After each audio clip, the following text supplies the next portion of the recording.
And a very good afternoon to you. I'm Danilo Evangelista. Welcome to our off-season, the Hurricane Hub discussion for today, Saturday, February 25th, 2023. Progressing through the off-season as we are. And speaking of progressing through the off-season, if you are not aware of, we actually just passed our official 100-day mark for the hurricane season, which was this past Tuesday. And now we're down to 96 days since it's been 4 days, roughly, I guess, since Tuesday. And since we're on that period now, that is less than 100 days from the hurricane season, of course, we are getting closer. But something I think I'm going to start doing is every single discussion kind of putting a countdown clock like this, because to kind of represent now we're getting closer to the hurricane season, and it's upon us. And very soon we'll be watching conditions much more closely right now as we are getting to that time. It's almost March, only 3 days till March, and we'll already be start talking about ENSO and spring predictability barrier a lot more, because March, well, the end of March at least, is the end of the spring predictability barrier. And as we get towards April, that's when things start getting a lot more certain when it comes to hurricane season. So just saying, the time is closing in on us. But in the meanwhile, let's take a look at what's going on today and in the current time frame with what's going on across the world of tropics and the conditions that are there right now. Taking a look at the NOAA Coral Reef Watch for yesterday. This map always updates a day late, but it does update every single day, so we get to see how the SSTs change every single day. So that's very nice for us. But taking a look at what the picture is, the Pacific starting to warm up is especially evident off the coast of South America. You can see it very clearly. A lot of warmth starting to come off the coast of South America, and this will, as I assume, probably will spread westward in the next few months. But we still have those cooler waters right near the Nino 3.4 region. So for the time being, La Nina is still in place. The atmosphere is still in some sort of La Nina pattern. Even though it is beginning to transition away from that, we still have that. And then in the flip side, in the Atlantic, we're still very warm. And especially, this is very interesting that I've been finding that we've been very warm off the East Coast. Right near Florida has been warm all winter. And the thing is, we've actually gotten a few cold fronts at least that have came down, Arctic blasts that have came down and kind of I remember correctly, if I remember correctly, there have been several days in Florida that have actually been pretty cool this winter. Surprised that we have seen very warm water still persist. I think it's because of, as of recently, it's been very warm there, and if I'm not mistaken, I think some places in Florida have been breaking records for record warmth as of recently. So maybe that is because of this, but nevertheless, if this does persist and we're still this warm by the time we get to the spring and into the summer, and we still have this huge warm area by Florida, that would be very interesting. And not only for hurricane season, but for severe weather too, which is basically the official severe weather season when we really start looking at severe weather is coming up soon anyways. March, April, and May, those are the 3 big months to watch for severe weather. And the Gulf is still very warm, and I always talk about how the Gulf plays a factor into bringing moisture to the southeast to provide for big severe weather outbreaks. The Gulf is still very warm, and especially off the southeast coast and in the southeast in general, it's been very warm.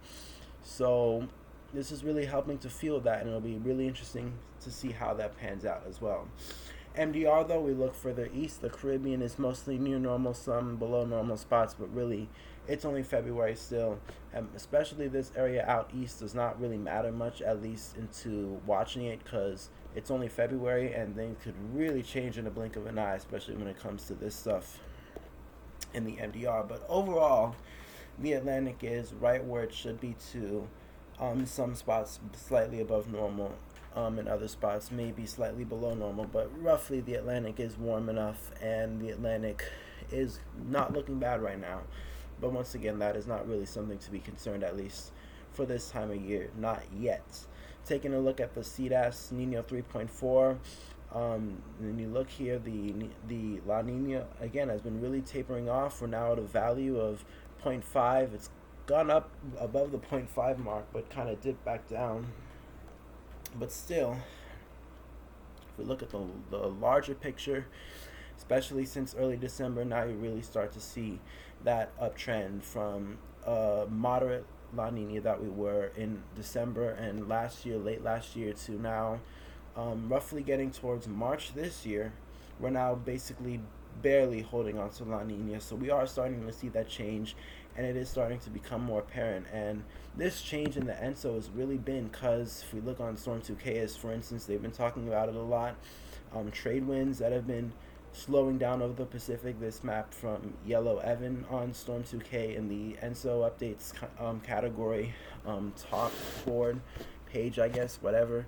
You look at here, the GFS showing that weakening of trades and kind of remaining weak for the next few weeks. Also shows the MJO kind of going into the Pacific for once, so that's allowing for more rising motion, and they go on and on about trades weakening these anomalies, where it will be a nice break from those dateline easterlies, but it's still too weak, somebody says, and that is interesting, and we'll actually talk a little bit about the trade winds or not in just a second. But kind of going on further, people have been talking about it on Twitter too. La Nina waters continue to warm up across the equator in the emergence of more westerly winds, allowing for the weakening trend. And maps that he points up, this is Bam Weather, BamWX on Twitter, tweeting out this tweet. Notice here the CDAS SST anomaly change, exactly what he's talking about. More westerly winds and allowing for the weakening trend of the La Nina to continue.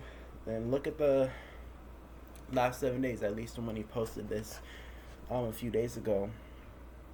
Very warm, warming up across the Pacific. Don't have a lot of that cold remaining. And of course, that does show that La Nina is weakening.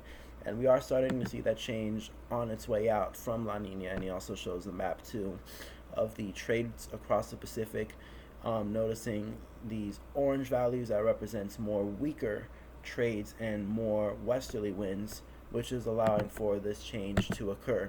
Eric Webb too talking about it. He says FYIY, FWIW. I don't know why I read it as a Y, but anyway, the EPS and the GEPS maintain a semi-coherent MJO signal, as we saw here. MJO moving into the Pacific. Eric Webb basically talking the same thing. I'm showing a MJO into March, triggering potentially westerly wind bursts near the date line from around 2 to 3 weeks from now. So he's talking a little more long range, but take a look at the models here. They're showing the same thing, westerly winds now, and then possibly coming up in a few weeks. So the bottom line is people are noticing that we are starting to see those changes, and those changes are showing themselves in front of us too. And we can take a look at the SOI. That's dropped dramatically over the last few weeks, still positive, and has tried to rebound in the last few days though. The 90-day average still holding on persistent, but it'll probably take a few more days before we start seeing that begin to tank as well. And a sign of the change, if we look at the last few days in terms of the daily contribution to the SOI, look at that, 3 days in a row of negative values in the SOI, so weaker trades for 3 days, which is really probably helps when it comes to this warming trend. Today we're back at more of a positive value, but still has, I guess, had an impact on the 30-day average. And it is changing. Things are changing, and the change is coming. But I will say we do need more persistence when it comes to the SOI, because it's still kind of going back and forth between the SOI at 90 days right now, at 30 days right now.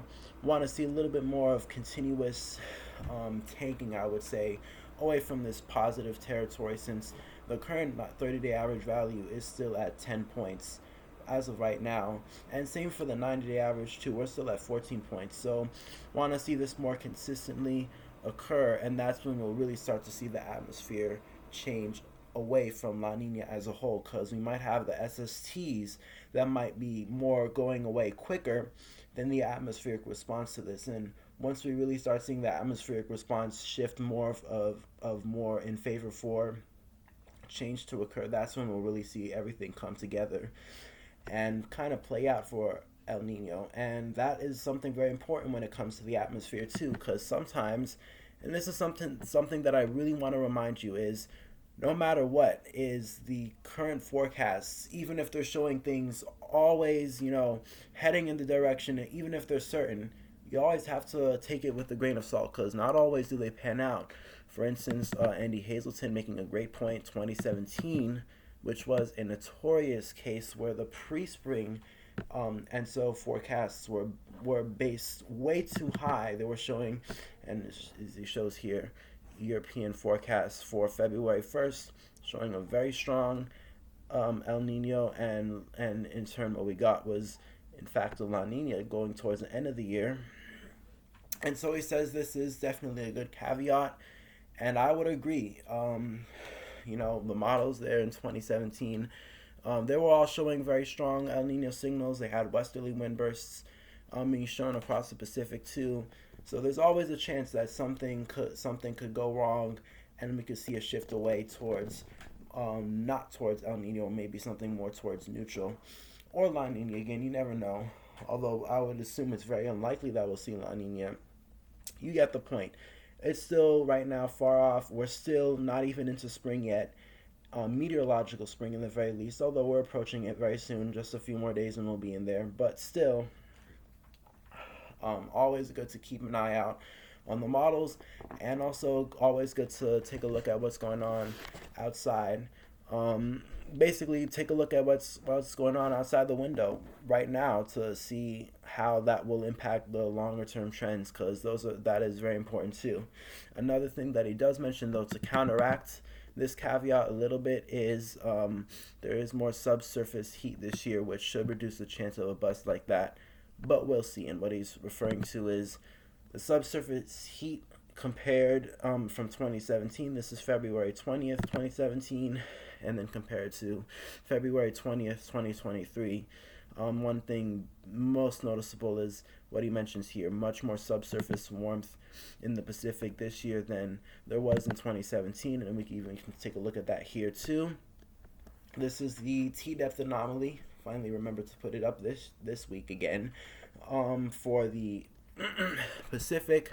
And if you're not really sure what this is, the basic way to explain it is just taking a look at, we have the SST anomalies that are on the surface, and basically what this is taking a look at the equator and kind of putting it, and kind of basically doing a cross section of how the anomalies are below the surface, and that tells us how much heat there is, and especially developing energy there for any potential ENSO events that could develop, and how much potency they have to them and support they have below the surface for them to actually maintain and be solid. And he does mention, once again, warm SSTs across the Pacific in the subsurface. So those cooler anomalies, which is from this La Nina, although we do see that it is dying out. And the more this does grow and the more this does kind of transfer to the surface, the more we'll see this kind of vanish away. But it all depends. Will this kind of be squashed and we'll see return of trades and this kind of stay at the surface and prevent this from coming up? Because it has actually been happening over the last few years that we would see the subsurface area kind of remain there and the surface kind of remaining in place too, and we would see La Nina continue. But it depends. It all depends what happens. It's only February and things could still change. Models, just take a look at it really quickly. The CFS still showing a very strong El Nino, very potent one. Not the strongest, but you get what I mean. Pretty potent El Nino going into the hurricane season. This is by July, and they already show a pretty potent signal of a El Nino strength above 0.5 degrees Celsius, which, by the way, if you're not familiar with how we determine El Nino or La Nina, usually the 0.5 degrees Celsius marks on either side, so 0.5 degrees Celsius above normal in the ENSO region is more indicative of El Nino. But the key is that it also has to be persistent too. And then in La Nina territory is basically the same thing, but below zero. And that too has to be persistent. And we do see CFS kind of showing that remain the case all the way through April. They have a El Nino going into July, and then into October too. They kind of tap out, at least in the forecast, at above 1 degree Celsius above normal. But one thing I do want to mention is that there is quite a bit of spread from the latest 8 forecast members. We have some on the lower side, and some on the higher side almost equally. So once again, showing the uncertainty that we have right now since it's only February and things could still very much change. Another model to look at is the mid-February CPC, and we do see that El Nino forecast probability is also there. So models, once again, generally agreeing on El Nino possibly coming, and especially most importantly, as I always like to call it out, the ASO period, the August, September, October period, and those 2 months, if those 3 months, if you're not aware, are the peak months of the hurricane season. So that are the 3 main months that'll have the most impact on the season, and how Enzo conditions would be on the season.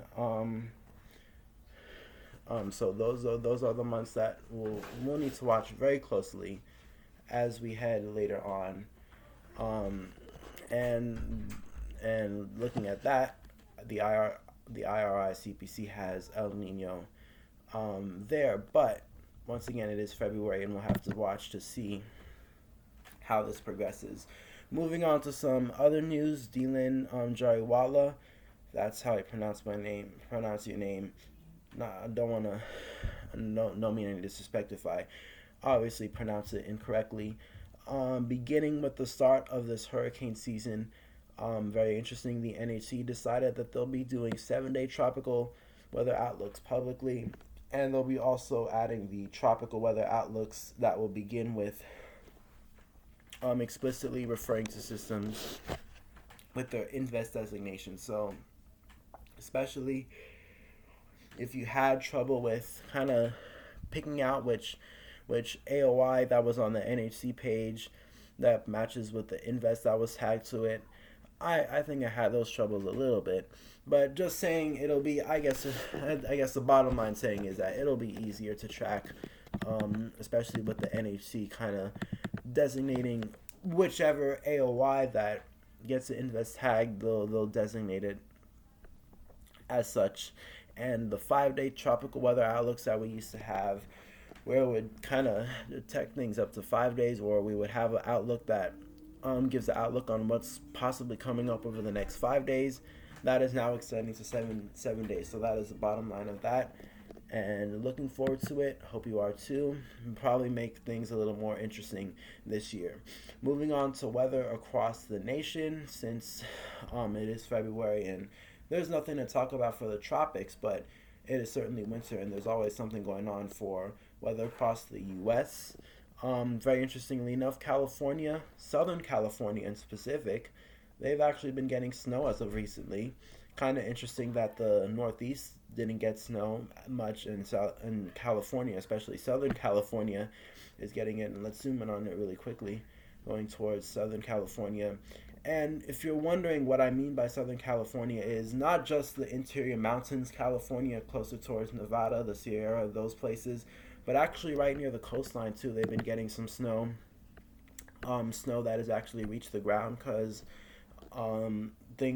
conditions there were very cold, and that's allowed for snow to stick. And in fact, they have blizzard warnings for the interior areas just away from the coast and the interior mountains, including places like Santa Barbara, Santa Clara, places that don't really see, or Santa Clarita. Bottom line, places that don't really see snow that often, they've been getting it. So that's something really interesting that's been occurring. Other than that, nothing much in terms of weather. Although this system will move further, will slide east and bring some inclement weather later this week and later this weekend. Not today though. Taking a look at the SPC Storm Prediction Center, they have a thunderstorm potential for Oklahoma, Arkansas, but nothing severe weather related for today. But tomorrow things actually get a little interesting. A moderate risk in effect for Oklahoma. I believe that the system is part of the system that brought the snow that we're talking about right now for Southern California will slide east and potentially bring some severe weather to parts of the central United States, Central Plains, Texas, Oklahoma. So any severe weather trackers, you might have a chance to go and track some severe weather tomorrow, and then sliding east into Monday too. A slight risk for parts of Kentucky, Ohio, and Indiana, and then it continues. Days 4.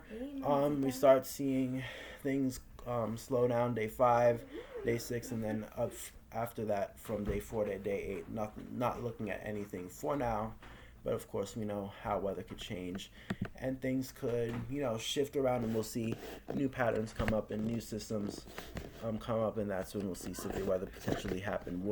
We are getting into March anyway though, so things could definitely change, and who knows, maybe in a few days from now we'll be looking at something else and we don't know it yet. Just the nature of how weather works in the end. But that does it for this discussion. If you liked what you saw, please subscribe, like, post notifications, turn it on so you get whenever I post my videos right on the dot. Share. Let's grow the community. Let's get more subscribers, and have a good community, especially when it comes to tracking this hurricane season. That is my goal here on this channel, and I hope that you are here for it too. But with that being said, enjoy your weekend, and we will talk again next Saturday. Enjoy. Stay safe.